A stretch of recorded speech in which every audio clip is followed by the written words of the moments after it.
नमस्कार, स्वागत है आप सभी का आज की इस वीडियो में। आज की वीडियो खासकर उन लोगों के लिए है जिन लोगों को गैस की समस्या रहती है, यानी कि उनके पेट में बार बार गैस बनती रहती है।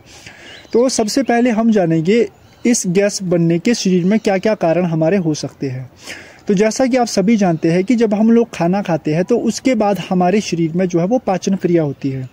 तो जब पाचन क्रिया होती है तो पाचन क्रिया से हमारे शरीर में हाइड्रोजन, कार्बन डाइऑक्साइड और मीथेन गैस जैसी अनेकों गैसें जो है वो उत्पन्न हो जाती है, जिन गैसों को शरीर से निकालना बहुत ही आवश्यक होता है, क्योंकि यदि हम इन गैसों को शरीर से बाहर नहीं निकालते हैं तो ये कई प्रकार के रोगों को जन्म दे सकती है। इसके अलावा गैस उत्पन्न होने का जो मुख्य कारण है वो ये रहता है कि या तो आप हाई फाइबर वाला जो खाना खाते हैं, या आपकी जो दैनिक दिनचर्या है वो खराब है, या इसके अलावा जो आपका पाचन सिस्टम है वो बेहद ही कमज़ोर है। इस वजह से ये आपको गैस्ट्रिक की समस्या हो सकती है। तो आज की इस वीडियो में हम कुछ ऐसे योगासनों के बारे में बात करेंगे, ऐसे योगासनों का अभ्यास करेंगे। यदि आप उनको सुबह उठ के लगातार रोज करते हो तो इससे गैस्ट्रिक की समस्या, पेट में जो गैस बनने की समस्या है वो धीरे धीरे दूर हो जाएगी। तो चलिए शुरू करते हैं अपने पहले आसन से। पेट में गैस की समस्या को दूर करने के लिए सबसे पहले जो आपको अभ्यास करना है उस अभ्यास का नाम है बालासन, यानी कि चाइल्ड पोज। तो उसके लिए आपको करना क्या है कि सबसे पहले आपको वज्रासन में बैठ जाना है। इस तरह से आप वज्रासन में बैठ जाएंगे। पीछे आपके जो पैरों के अंगूठे हैं वो आपस में मिले रहेंगे, ठीक है। उसके बाद सांस लेते हुए इनहेल करते हुए दोनों हाथों को ऊपर, और सांस छोड़ते हुए सामने की ओर। पूरी बॉडी स्ट्रेच करनी है आगे की तरफ, और यहाँ पे नॉर्मल ब्रीदिंग होल्ड करेंगे। 10 तक गिनती गिनेंगे, होल्ड करके रखेंगे, और उसके बाद वापस सांस लेते हुए पीछे डाउन, एक्सेल। इसके बाद एक राउंड और करेंगे। इनहेल, सांस लेते हुए ऊपर, और सांस छोड़ते हुए नीचे जाना आपको, एक्सेल। बिल्कुल स्लो मूवमेंट।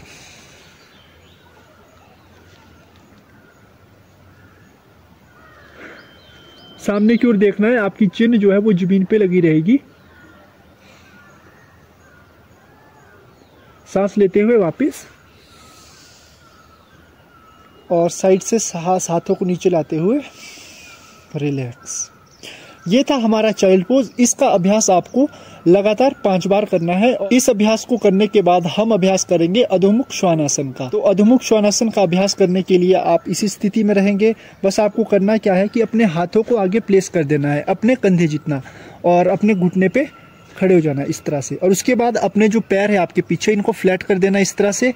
फ्लैट करने के बाद धीरे से डाउन हो जाना है, और जो आपकी हील्स है, एडिया है, कोशिश करनी है ना जमीन पे लगाने की। अगर नहीं लग रही तो भी कोई बात नहीं, धीरे धीरे जैसे जैसे आपका अभ्यास बढ़ेगा एडिया लगनी शुरू हो जाएगी। और अगर आप पूरे तरीके से नहीं कर पा रहे इस आसन को, अधोमुख श्वानासन, तो आप क्या कीजिएगा कि जो आपके घुटने हैं उसे आप मोड़ दीजिएगा इस तरह से, और यहाँ पे होल्ड करना है, एक्सेलेशन करनी है। 3 बार इनहेल और एक्सेल करना है इस पोजीशन में, और यहीं से वापस आ जाएंगे बालासन में। सिंपल, घुटने मोड़ के एक्सेल, वापस सांस भरते हुए अधोमुख श्वानासन। और ध्यान रखना है, सिर को आपको इस तरह से नहीं डालना है अंदर, बिल्कुल अपने जो आपकी कोहनियां है उनकी बराबरी में सिर को रखना है सामने, और सामने देखना है। गुड। फिर यहीं से वापस बालासन।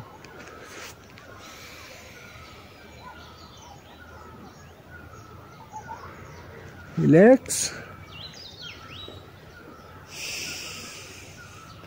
तो अधोमुख श्वानासन, बालासन, इन दोनों का अभ्यास आपको 5 बार लगातार करते रहना। इसके बाद हम अगला अभ्यास करेंगे मलासन। मलासन के लिए आपको क्या करना है कि वज्रासन स्थिति में आप बैठे हैं। वज्रासन से सिंपल आपको जो है अपने पैरों पे आ जाना है इस तरह से।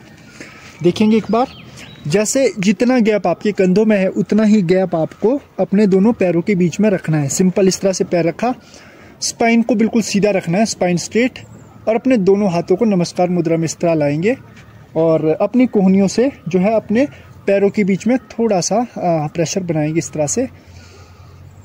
पीठ सीधी, इस पोजीशन में आपको इनहेलेशन और एक्सहेलेशन करते रहना है। कुछ देर इसी स्थिति में आप बैठे रहेंगे,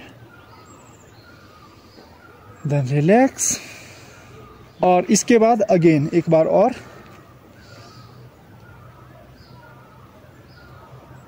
होल्ड करेंगे कुछ देर।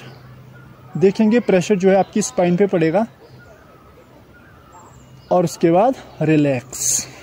इसके बाद जो हमारा अगला पोज है, उस पोज में हमें लेट जाना है ज़मीन पे अपनी पीठ के बल। पीठ के बल आप सिंपली लेट जाएंगे। पीठ के बल लेट जाने के बाद आपको इसमें करना क्या है कि अपने दोनों पैरों को 90 डिग्री ऊपर की ओर उठाना है। तो अपने हाथों को आप पूरा मैट पे रख देंगे, इस तरह से पूरी बॉडी पे बैलेंस रहेगा, और सिंपली दोनों पैरों को ऊपर की ओर उठाएंगे 90 डिग्री। होल्ड करके रखेंगे इसी पोजीशन में कुछ देर। 10 तक काउंट करेंगे। इस पोजीशन में आप होल्ड करेंगे, 10 तक काउंट करेंगे, और वापस रिलैक्स आराम से। एक बार दोबारा अप एंड डाउन, रिलैक्स।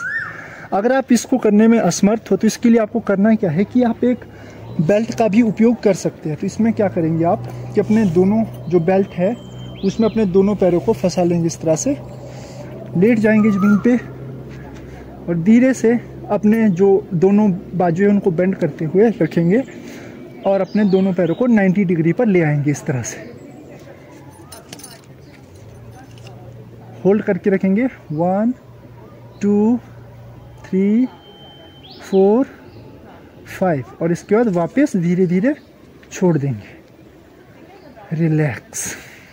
इस आसन को करने के बाद हम अभ्यास करेंगे सुप्त उद्राकर्षण का। तो सुप्त उद्राकर्षण के लिए आपको अपने दोनों पैरों को इस तरह से अपनी घुटने से मोड़ देना है, नी से मोड़ देंगे, और अपने दोनों हाथों को अपने सिर के पीछे रख देंगे इस तरह से।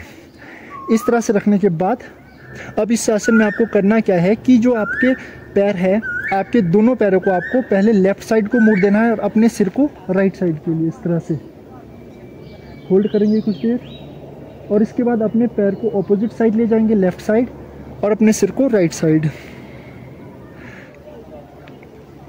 इसे आपको कंटिन्यू करना है। यस, होल्ड करें कुछ देर, बैक,